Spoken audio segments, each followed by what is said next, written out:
Welcome back to A to Z here on Locked On Sports Atlanta. I am Mark Zinno. Thank you so much for joining me. Follow me on Twitter at Mark Zinno, MarkZinno. As well, follow Locked On Sports Atlanta, Locked On ATL at Locked On ATL.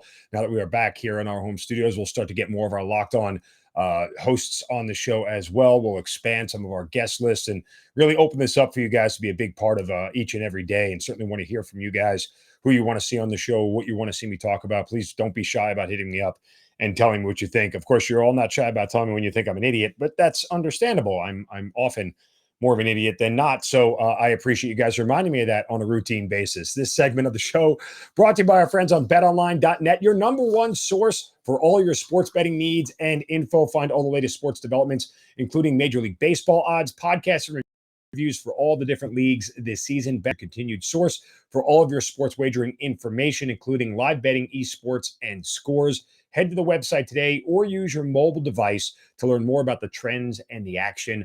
Bet Online, where the game starts. As an avid bettor, you guys know that I check betonline.net on a routine basis just to keep up with everything that's going on. Of course, I post a lot of my picks on Twitter. Getting into baseball season, there's a lot of interesting stuff going on when it comes to betting baseball. If you haven't done it before, certainly hit me up. We'll have a conversation about ways to approach it and things that are fun. Right now, K-props early on in the year and the unders are starting to trend. So, and a lot of unders are starting to trend because of what we've seen from a truncated spring training and where we are right now with a lot of these players being 100% ready for the season. So the Braves end up splitting with the Cincinnati Reds. They go 2-2 over their first four games. And, you know, you don't make too much of anything at this point in time, but just a couple of observations of where we are through four games. And again, please do not mistake this for anything other than observations and things that I'll start to look at going forward. Not necessarily grand sweeping generalizations, not necessarily any sort of, facts about what this team is going to be this year. But I think that there is a couple of questions you can ask and say, let's just start to see how this develops over the course of the next couple of weeks, games and weeks, I should say, and see where this team goes and where they're headed. Because Brian Snitker's job in all this is to diagnose problems and diagnose them early on and make corrections and changes to them and figure them out. I don't think you can make any corrections and changes to the pitching staff at this point in time, particularly the starters. Ian Anderson gets bombed yesterday. It wasn't his best start. Again, could you attribute that to a truncated spring and him not being 100% sharp? Maybe that would have been normally a spring start that you forget about and dump. This one counts. He gets beat. And a guy, in full disclosure, again, bet on Ian Anderson yesterday and the Reds and the Braves. And I didn't hit it because Ian Anderson's home road splits were fantastic at Truist Park. He's been a much better pitcher at home. I mean, don't forget his debut against Garrett Cole in the Yankees, and he wins that game. He's always been very good at Truist Park. Was not the case yesterday. It happens. But again, I don't think you make any sweeping generalizations about anything on the starting staff because a lot of these guys are still going to need another start or two to get through where they normally would be when the season would start. So I think you can kind of just wait a little bit more. I think when you look at something like Anderson, you start to look at command. Is he not spotting his pitches the right way? Is he not overpowering guys? Does his fastball look flat? Like, I think those are things that pitching coaches and managers will start to look for to see if there's anything systemic that could develop. But generally, on the whole, all these guys are keeping their spot in the rotation, which is a six-man rotation at this point in time, and going to continue to get their starts as the season goes along. The only other major question I would really have at this point in time, well, I should say two of them, and they're sort of intertwined. One, Rosario in the leadoff spot, how much longer does that last? Eddie Rosario is like a darling here in Atlanta now after his playoff run, and he certainly deserves it because he was great. But he wasn't in the leadoff spot doing that, at least not for a bulk of the time. And what you're seeing right now from the Braves is Rosario struggling at the top of the lineup through the first four games. He's only got one hit. He's got a bunch of strikeouts, which is another, issue, I think, for this team. This whole team is a bunch of strikeouts. Adam Duvall, I think, has 7 strikeouts or 6. Dansby Swanson has 8. These are not good numbers. The team has struck out 38 times through the first 4 games. Do the math. That's, over 9 strikeouts a game. That's problematic for this team. They need to strike out less going forward. But we're back to Rosario here, who's only got one hit in 14 at-bats to start the season. He's batting .071. Um, how quickly and how much longer does he stay there? Conversely, because Matt Olson has done everything you've asked him to do, he's batting 571. He's got 8 hits and 14 at bats. He's already got a home run. Like he looks fantastic in the 2 hole and looks very comfortable there. And the same thing for Austin Riley, where he is in the lineup. I think some of this stuff is starting to look very comfortable for some of these other guys. But Rosario at the top, how much longer can you continue to give a free out at the top of the lineup the way he is?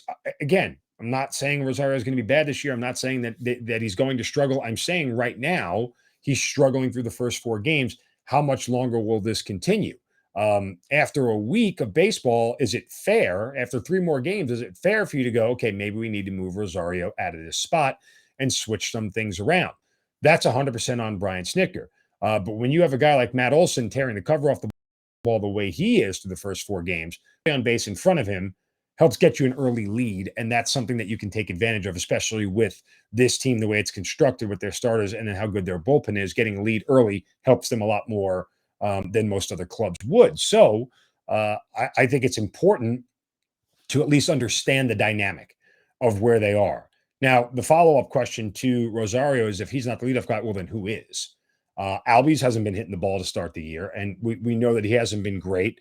He only has 1 hit. He's batting 083. So you don't know if you go in that direction. Dansby's struggling as well.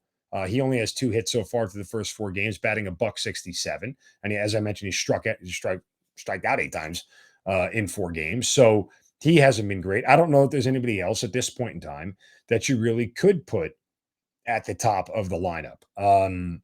Do you look at maybe when he plays Dickerson or Heredia? Maybe. I don't know.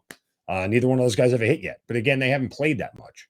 So how much longer does Rosario stay in the spot? I think it remains to be seen. I think it's totally fair to ask the question of how much more he's going to be there, and when that change is going to be made. And the strikeouts continue. It should be a concern. There's too many. You don't want to turn into a home run or strikeout lineup. And that's part of the reason why they work so hard to get Matt Olson here, is because he's not that guy, right? Riley has to transform out of that guy and put the bat on the ball more. We saw him do that a little bit.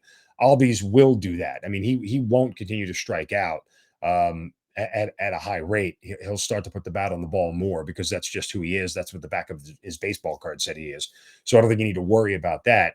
But how much more will the strikeout rate continue? And is it just 2 guys right now that's really carrying the load between Dansby and Duvall, with almost half of those strikeouts on their own? So something just to monitor. Again, these are not sweeping generalizations. These are just things that I'm looking at. How much longer does Rosario stay in the leadoff spot? And will the strikeouts continue to be an issue?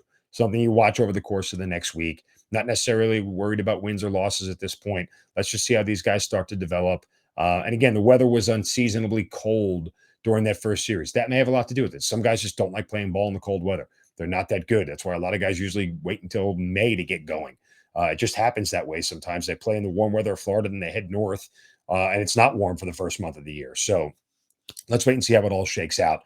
There will be plenty of Braves to talk about over the course of the next 6 months. All right, coming up next, a Masters take that no one likes from me, and plus, maybe the Falcons do know what they're doing. That is coming up next, right here on Locked On Sports Atlanta, A to Z. Make sure you guys follow us on Twitter at Locked On ATL, at Mark Zinno, free on YouTube, and wherever you get your podcast, just search Locked On Sports Atlanta. Final segment coming up next.